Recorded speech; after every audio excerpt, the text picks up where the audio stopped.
Bismillahirrahmanirrahim. Assalamu alaikum, dear students. I'm Professor Moinul Hassan, and today we are going to discuss test number 1 of subject-verb agreement. You people have already attended the lecture of subject-verb agreement, and you people have familiarized yourselves to the whole concept of subject-verb agreement. So now let's start the discussion of test number 1. Dear students, you people have already attended our lecture of subject verb agreement and I hope कि आप लोग अब सब concept से familiar हो गए हैं और इस टेस्ट के लिए तैयार हैं। Subject verb agreement test preparation में एक बहुत इंपॉर्टेंट एस्पेक्ट है और डिफिकल्ट भी है थोड़ा सा, और आपके लिए प्रॉब्लम हो सकती है अगर आप सब्जेक्ट वर्ब अग्रीमेंट के तकाजे पूरे नहीं करते। सब्जेक्ट वर्ब अग्रीमेंट का जो लेक्चर आप लोगों ने अटेंड किया है उसका मुख्तसर खुलासा ये है कि सब्जेक्ट को वर्ब के साथ एग्री करना चाहिए अपने नंबर में, अपने जेंडर में, अपने सेंटेंस के स्ट्रक्चर में और सब्जेक्ट और वर्ब के ऑर्डर में। इनकी कुछ एक्सेप्शंस भी हैं जो कि आपके सामने आ जाएंगी। आई होप कि इस टेस्ट के लिए आप लोग अब तैयार हैं। So let's start the discussion of this test. Dear students, the first sentence reads hardly he had reached half way. अब जो सेंटेंस स्ट्रक्चर का बेसिक रूल है उसके मुताबिक तो ये सेंटेंस ठीक हो सकता है। ही के बाद हैड आता है, ही सब्जेक्ट है और हैड उसका हेल्पिंग वर्ब और उसके बाद रीच्ड मेन वर्ब है। लेकिन हार्डली एक ऐसा वर्ड है जो कि नेगेटिव कॉनोटेशन लिए हुए है और कुछ वर्ड्स ऐसे हैं जैसे हार्डली, स्केर्सली, नो सूनर, इस तरह के कुछ वर्ड्स ऐसे हैं जिनके बाद हम एक, जैसे हमने आपके सामने यहां पे लिखा भी है, इन्वर्जन करते हैं। तो इन्वर्जन बेसिकली एग्रीमेंट के अगेंस्ट समझी जा सकती है, लेकिन दोनों चीजें ठीक हैं। एग्रीमेंट अगर इन्वर्जन के एस्पेक्ट्स नहीं है तो फिर एग्रीमेंट चलेगी, और अगर कुछ नेगेटिव ट्रेड्स मौजूद हैं जैसे ऑल क्वेश्चंस आर इन्वर्जन्स, आप किसी से पूछते हैं व्हाट इज योर नेम, तो इसमें भी एक इन्वर्जन मौजूद है। इन्वर्जन का मतलब यह है कि वर्ब सब्जेक्ट से पहले आ जाए या हेल्पिंग वर्ब सब्जेक्ट से पहले आ जाए, और ये इन्वर्जन्स एक लीगलाइज्ड किस्म की गलती आप कह लें कि जो गलती एग्रीमेंट के खिलाफ जा रही है ये चीज, लेकिन ये बहरहाल एक्सेप्टेड चीज है और बल्कि ये कुछ बहुत जबरदस्त किस्म की रिक्वायरमेंट्स पूरी करती है। मिसाल के तौर पे अगर आप बहुत ज्यादा स्ट्रेस देना चाह रहे हो किसी चीज पे, या जैसे इस सेंटेंस में देखिए हार्डली ही हैड रीच्ड, तो एक नेगेटिव एम्फसिस देने के लिए कि वो बहुत मुश्किल से अभी पहुंचा ही था, तकरीबन अभी नहीं पहुंचा था। तो ये एक स्पेसिफिक स्ट्रक्चर है और ये कुछ वर्ड्स हैं जिनके साथ हम हमेशा इन्वर्जन यूज करते हैं। तो यहां पे हार्डली के बाद ही हैड गलत है, यहां पे होना चाहिए हैड ही। अब नेक्स्ट क्वेश्चन को देखते हैं। हमारा नेक्स्ट क्वेश्चन 117 है। इसमें हम कलेक्टिव नाउन से रिलेटेड क्वेश्चन को देखेंगे। Winners of talent shows like American Idol are decided by the majority of audience which consist. अब देखिए, मेजॉरिटी तो एक कलेक्टिव नाउन है और आ मेजॉरिटी और द मेजॉरिटी को भी हम लेक्चर में डिस्कस कर चुके हैं, लेकिन यहां पे उसका थोड़ा सा ट्विस्ट के साथ क्वेश्चन बनाया गया है। ट्विस्ट ये है कि मेजॉरिटी ऑफ ऑडियंस में ये जो ऑडियंस है ये एक कलेक्टिव नाउन है और इसके बाद हु लगेगा तो नतीजा कुछ और निकलेगा और विच लगेगा तो नतीजा कुछ और निकलेगा। अगर हम ऑडियंस के बाद हु लगाते हैं तो वो इंडिविजुअल्स कंसिडर होंगे, और अगर ऑडियंस के बाद हम विच लगाते हैं तो वो एक सिंगुलर यूनिफाइड एक एंटिटी कंसिडर होगी। तो यहां पे कंसिस्ट आना चाहिए because the audience which consist, because the audience has been considered over here as a single unit and entity. अब नेक्स्ट देखिए, नेक्स्ट जो क्वेश्चन 118 है ये यूनिफाइड अमाउंट से मुतालिक है। 40 million francs were the amount. इसमें भी एक किस्म की इन्वर्जन के पॉइंट ऑफ व्यू से भी आप इसको देख सकते हैं, क्योंकि देखिए the amount was 40 million Franks, और आप इसको इस नुक्ता नजर से भी देखिए कि 40 मिलियन फ्रैंक्स जब एक अमाउंट की सूरत में थे, that France had lost, France ने वो सारी अमाउंट एक लॉस्ट की, एक सिंगुलर इवेंट है कि जिसमें वो सारी अमाउंट लॉस्ट हुई, तो यकीनन वो एक यूनिट है, एक अमाउंट है। तो 40 million Franks was the amount। तो यहां पे भी was आएगा। और 40 मिलियन फ्रैंक्स को अगर आप सेपरेट फ्रैंक्स जैसे डॉलर्स है या रुपीज है या फ्रैंक्स है तो उस सूरत में आप प्लूरल कंसिडर कर सकते हैं, लेकिन जब वो एक अमाउंट की सूरत में है, यूनिफाइड कॉन्सेप्ट की सूरत में है, तो तब हम उसको सिंगुलर कंसिडर करेंगे। नेक्स्ट क्वेश्चन है 119। इसमें कुछ वर्ड्स ऐसे हैं जो कि थोड़ा मुख्तलिफ किस्म से अपनी प्लूरलाइजेशन करते हैं। तो यहां पे बेसिस एंड बेसिस से रिलेटेड क्वेश्चन आपके सामने रखा गया है। तो इसमें देखिए, superstitious beliefs are being overcome by using the scientific method to demonstrate that there are no sound bases for them। तो basis जो है वो सिंगुलर है, तो यहां पे there is आना चाहिए और इसकी प्लूरल होती है bases, BASES के साथ इसकी प्लूरल होती है। अगर BASES होता तो फिर हम इसको प्लूरल कंसिडर करते हैं। नेक्स्ट क्वेश्चन है 120। Translating the Gulistan into Latin and English for the people. Dear students, यहाँ ये बहुत इंपॉर्टेंट क्वेश्चन है और इस पे आपने एक नया कॉन्सेप्ट भी, शायद आपके लिए जैरन नया कॉन्सेप्ट हो या आपने इस पे बहुत ज्यादा गौर न किया हो सब्जेक्ट वर्ब एग्रीमेंट के पॉइंट ऑफ व्यू से। देखिए, ट्रांसलेटिंग यहां पे जैरन है। ट्रांसलेटिंग द गुलिस्तान, गुलिस्तान को ट्रांसलेट करने का जो अमल था, and English for the people of different society. अब एक चीज तो ये ध्यान में रखिए कि सेंटेंस जितना मर्जी लंबा हो, आपने उसमें जितनी मर्जी कुछ क्लॉजेज या कुछ फ्रेजेस ऐड होती जाएं या कुछ रिलेटिव चीजें ऐड होती जाएं या कुछ भी पॉजिटिव चीजें ऐड होती जाएं, वो सब्जेक्ट की सिंगुलैरिटी या प्लूरलिटी को आपकी नजर में मुतासिर नहीं करनी चाहिए। सब्जेक्ट अगर सिंगुलर है तो वो सिंगुलर ही रहेगा, उसके बाद वर्ब से पहले चाहे 15, 20, 25 वर्ड्स भी आ जाएं। यहां पे आप देखिए, translating is singular, translating is his hobby, translating is a wonderful profession, translating requires a lot of effort। तो ये जितने भी सेंटेंसेस मैंने आपको बोले हैं, ये सारे ट्रांसलेटिंग को एक सिंगुलर सब्जेक्ट के तौर पे इंट्रोड्यूस करा रहे हैं। तो translating the Gulistan into Latin and English for the people of different societies is. अब ट्रांसलेटिंग के बाद जितना लंबा सारा भी सेंटेंस है, that doesn't mean make any difference. आपने यहाँ पे फोकस रहना है कि ट्रांसलेटिंग इज सिंगुलर, तो हमने उसके साथ इज लगाना है। तो gerund as a singular subject हमने आपके सामने यहां पे लिखा भी हुआ है और क्वेश्चन आपके सामने चल रहा है। Question number 121। अब स्टूडेंट्स यहां देखिए, हम कुछ परसेंट की बात करते हैं कि fractions and percentages. Fractions and percentages जो क्वांटिटीज हैं, उसमें verb agrees with the preceding noun. क्योंकि ये बाय देमसेल्व्स कोई डिटर्मिनर ऐसे नहीं है, तो इनसे जो प्रीसीडिंग नाउन है उसके मुताबिक ये सिंगुलर या प्लूरल कंसिडर होंगी। इसका सेंटेंस देखिए, 2% of the communities annual wages comprise. अब क्योंकि वेजेस प्लूरल हैं तो इस वजह से 2% भी प्लूरल कंसिडर होके कंप्राइज होगा, और कंप्राइज के साथ ऐसा नहीं लगेगा, कंप्राइजेस यहां पे गलत है। नेक्स्ट है जी क्वेश्चन 122।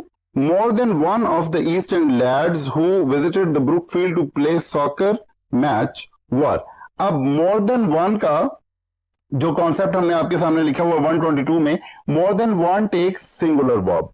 उसकी वजह क्या है कि more than one एक more तो by itself को सिंगुलर या प्लूरल डिटरमाइन नहीं कर सकता, लेकिन more मोस्टली प्लूरल कंसिडर होता है। लेकिन more than one जब हम कहेंगे तो वो एक सिंगुलर यूनिट के तौर पे हमारे सामने आएगा। तो more than one of the eastern lads. अब ईस्टर्न लैड्स की वजह से यहां पे सब्जेक्ट वर्ब एग्रीमेंट का इशू नहीं आना चाहिए। More than one of the eastern lads who visited Brookfield to play soccer match was. आमतौर पर यह समझा जाता है कि मोर देन वन जो है ये तो ज्यादा लोग हैं, लेकिन ये एक्सप्रेशन सिंगुलर है। मतलब ये एक बहुत रेयर सी एक चीज है, इसको जहन में रखिएगा आप कि मोर देन वन जो है वो जाहिर है 2 होंगे, 3 होंगे, 4 होंगे, ज्यादा होंगे एक से, लेकिन ये एक्सप्रेशन सिंगुलर है वन की वजह से। जी स्टूडेंट्स, अब 123 के लिए क्वेश्चन के लिए हम नेक्स्ट बोर्ड पे चलते हैं। जी students, question number 123। There is terror from the outset and there are all the components. अब आप देखिए, कंपोनेंट्स प्लूरल है, पीछे देयर इज के बाद टेरर था जो कि सिंगुलर था।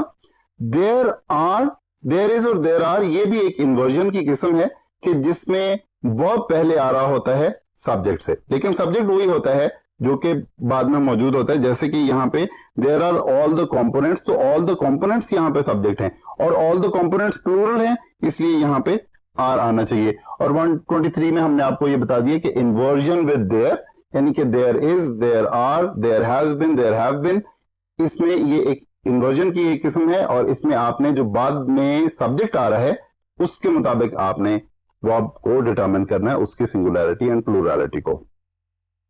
क्वेश्चन नंबर 124 में अ फ्रेज और clause between subject and verb doesn't count. अब ये बात मैं पहले भी आपको बता चुका हूं कि सब्जेक्ट और वर्ब के दरमियान में कोई प्रपोजिशनल फ्रेज हो, कोई लंबी चौड़ी क्लॉज हो, फ्रेज हो, कोई एपोजिशन हो, जितनी भी चीजें हो वो काउंट नहीं करती। सब्जेक्ट काउंट करता है, सब्जेक्ट की सिंगुलैरिटी एंड प्लूरलिटी काउंट करती है। सब्जेक्ट अगर सिंगुलर है तो वर्ब सिंगुलर होगा, सब्जेक्ट अगर प्लूरल है तो वर्ब प्लूरल होगा। अब यहां पे देखिए, अ ब्लैक लेदर पॉकेट बुक, ये हमारा सब्जेक्ट है। उसके बाद कंटेनिंग के बाद जितना मर्जी जो कुछ मर्जी फ्लफ आता चला जाए। कंटेनिंग 500 शिलिंग्स प्लूरल है, लेकिन इसकी प्लूरलिटी 500 शिलिंग्स हमारा सब्जेक्ट ही नहीं है, इसकी प्लूरलिटी का हमारे वर्ब से कोई इंपैक्ट नहीं पड़ेगा। Containing 500 shillings and some business papers, अब एग्जामिनर तो स्टूडेंट को टफ टाइम देने के लिए मैक्सिमम करेगा, तो यहां पे भी हमने ये किया है कि आपके लिए वो जो आगे फ्लफ है जो कि काउंट नहीं करता, उसमें हमने दो प्लूरल कॉन्सेप्ट्स और प्लूरल कंस्ट्रक्शंस जो है ना वो आपको दी हुई हैं। लेकिन अब ब्लैक लेदर पॉकेट बुक की सिंगुलैरिटी पे कोई फर्क नहीं पड़ रहा। अब black leather pocket book was, तो आगे जो बीटा ऑप्शन है उसमें ये वॉज ही होगा क्योंकि पॉकेट बुक सिंगुलर है। Students, question number 125, eight such times not only the profligate who ranged abroad but even those who were।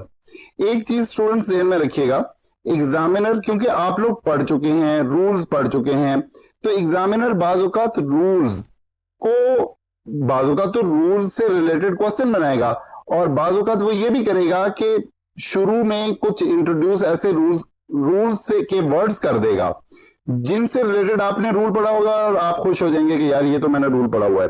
लेकिन हो सकता है वो क्वेश्चन उसके अलावा किसी और एस्पेक्ट को बेस बना के क्वेश्चन बना हुआ हो। मिसाल के तौर पे यहां पे जो क्वेश्चन है, at such times not only the profligate but also, तो ये नॉट ओनली बट ऑल्सो उस फ्लैश पॉइंट से पीछे ही है, इससे रिलेटेड एक्चुअली वो चीज नहीं है, बल्कि जो but even those who were, यहां पे क्योंकि प्लूरल है, usually content to live with their loneliness, ये भी प्लूरल है, तो आगे वर होना चाहिए बिकॉज दोज एक्चुअली वो सब्जेक्ट है जिससे रिलेटेड हमें ये वर चाहिए, तो यहां पे वर आंसर होगा 125 में दोज वर, दोज की वजह से वर है।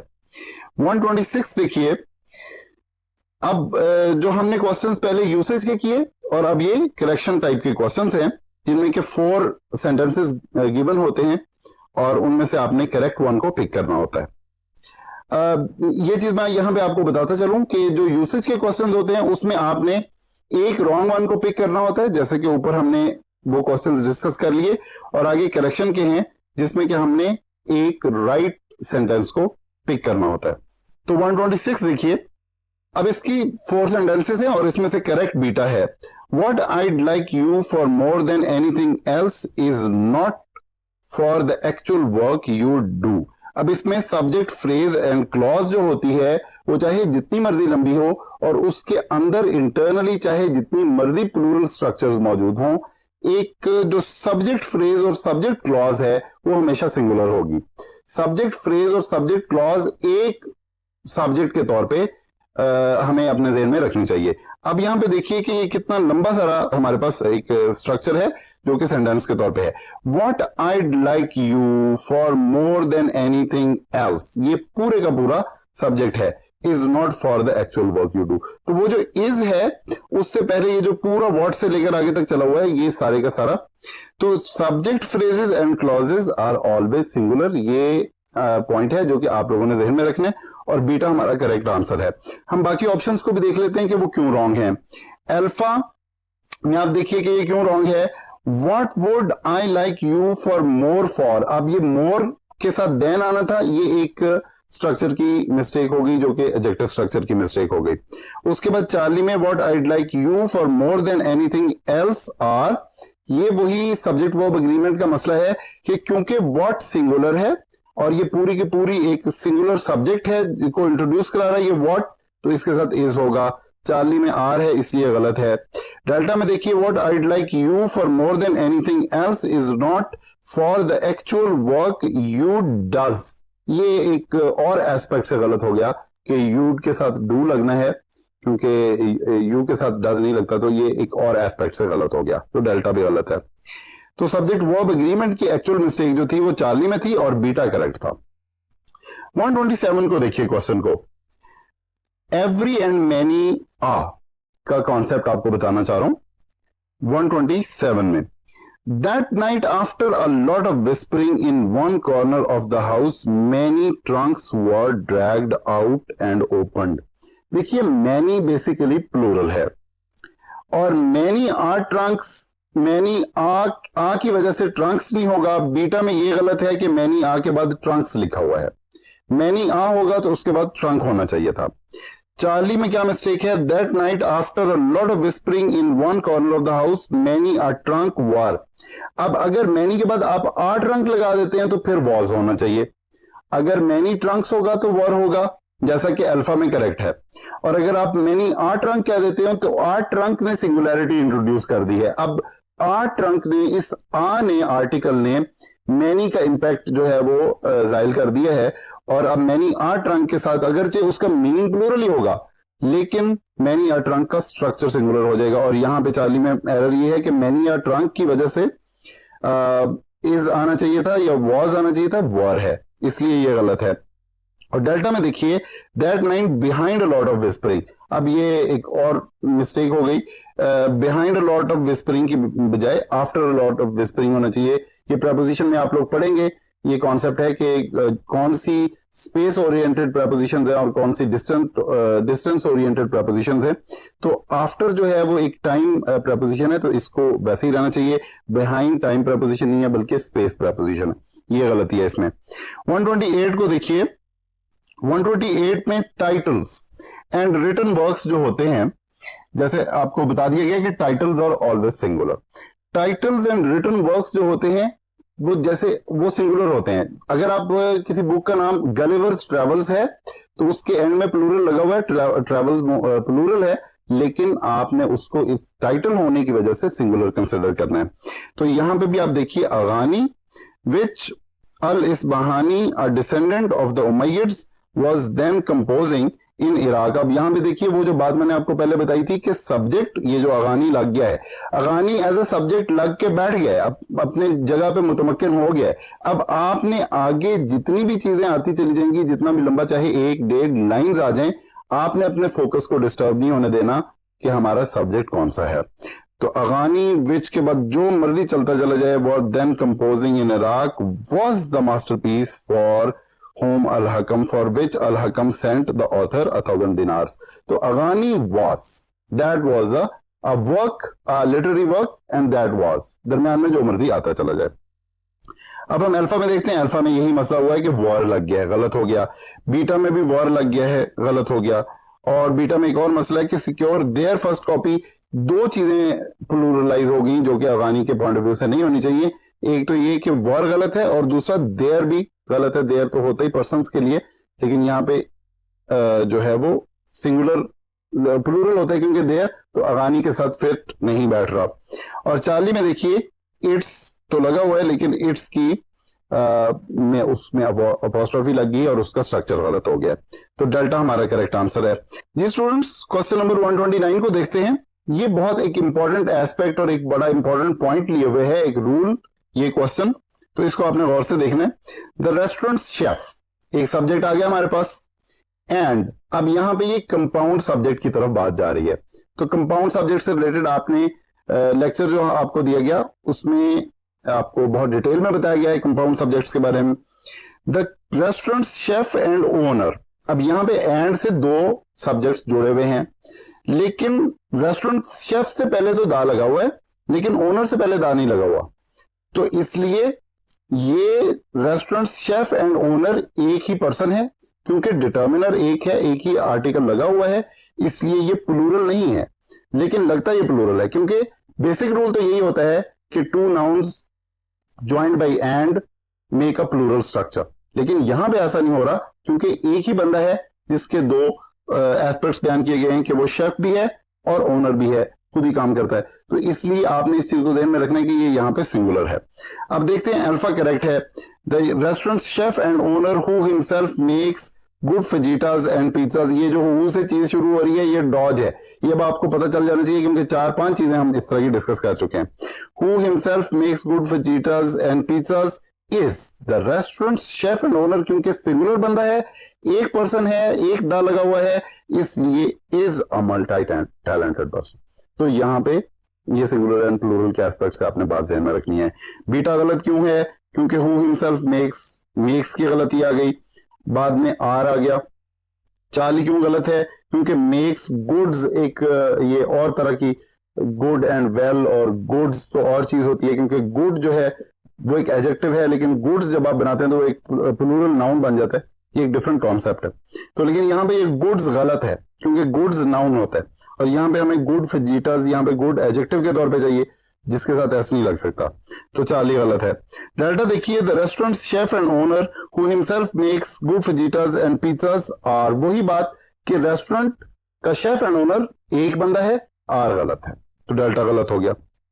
तो हमने आपके लिए 129 में लिखा कि फोकस ऑन मेन सब्जेक्ट, वही बात कि अगर वो एंड के जरिए जुड़ा भी हुआ है नो इश्यू, लेकिन उसका डिटर्मिनर एक है, आर्टिकल एक लगा हुआ है, वो एक बंदा है। 130 को देखिए, people who have extra are living a comfortable and posh life. 130 में people who have extra are living a comfortable and posh life while the poor एक एडजेक्टिव है, लेकिन जब इससे पहले दा लगता है तो ये एक प्लूरल नाउन बन जाता है। The plural who have barely the vitals are fighting for life each day and fail to meet the basic requirements. अब यहां पे ये देखिए, द पुअर को प्लूरल के तौर पे डील करना है, वही ऑप्शन करेक्ट होगी जो इसको प्लूरल के तौर पे डील करेगी। अब आप देखिए, अल्फा में पीपल हु हैज यहीं पे गलत हो गया, बीटा में पुअर हु हैज, तो द पुअर ने प्लूरल के तौर पे बिहेव करना है, हैज नहीं इसके साथ लगेगा, बीटा में ये गलती है। और चार्ली हमारा करेक्ट है। और डेल्टा में क्या गलती है कि द पुअर हु हैज, यहां पे भी हैज गलत है, और आगे और भी मिस्टेक्स हैं। बेयरली द वाइटल्स इज, फिर उसको सिंगुलर के तौर पे डील किया जा रहा है, जो दोनों चीजें गलत हैं। और एंड फेल्स, तो वो भी सिंगुलर के तौर पे इसको डील कर रहा है, तो सिंगुलर नहीं, द रिच द पुअर, ये प्लूरल के तौर पर डील होंगे। ओके स्टूडेंट्स, नेक्स्ट क्वेश्चन के लिए हम नेक्स्ट बोर्ड पे चलते हैं। क्वेश्चन नंबर 131 में देखिए, किरण only knits when she is upset, so her current desire to knit blankets for her entire family is worrisome। देखिए, डिजायर यहां पे सब्जेक्ट है और उसके साथ वो सिंगुलर है, और इसको सिंगुलर बिहेव करना चाहिए और उसके साथ सिंगुलर वर्ब लगना चाहिए। Her current desire to knit blankets for her entire family is worrisome, यहाँ पे इज होना चाहिए। अब देखिए कि बाकी ऑप्शन में क्या मिस्टेक्स हैं। अल्फा में to knit blanket for their entire family, ये प्रोनाउन की एक मिस्टेक हो गई, क्योंकि ये जो इस तरह के क्वेश्चंस हैं करेक्शन के, इसमें वैरायटी ऑफ ऑप्शंस एग्जामिनर ने डालनी होती हैं, तो वो आपको किसी और, यानी कि आपका जो टॉपिक है उससे हट के भी चीजें रॉन्ग ऑप्शंस के तौर पे दे सकता है।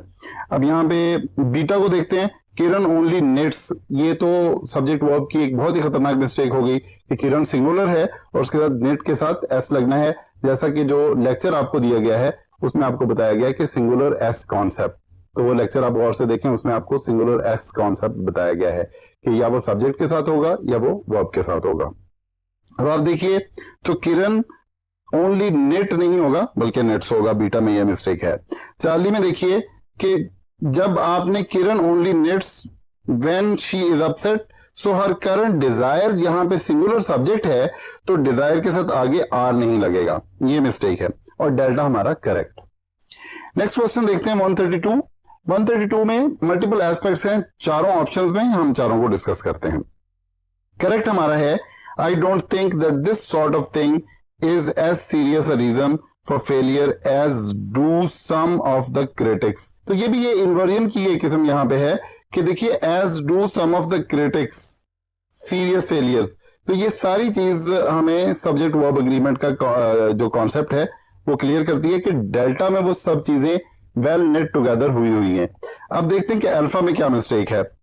अल्फा में पीछे critics of our college who sees तो सिंगुलर वर्ब है, लेकिन पीछे क्रिटिक्स ऑफ आवर कॉलेजेस है, तो क्रिटिक्स प्लूरल है, इसलिए गलत हो गया।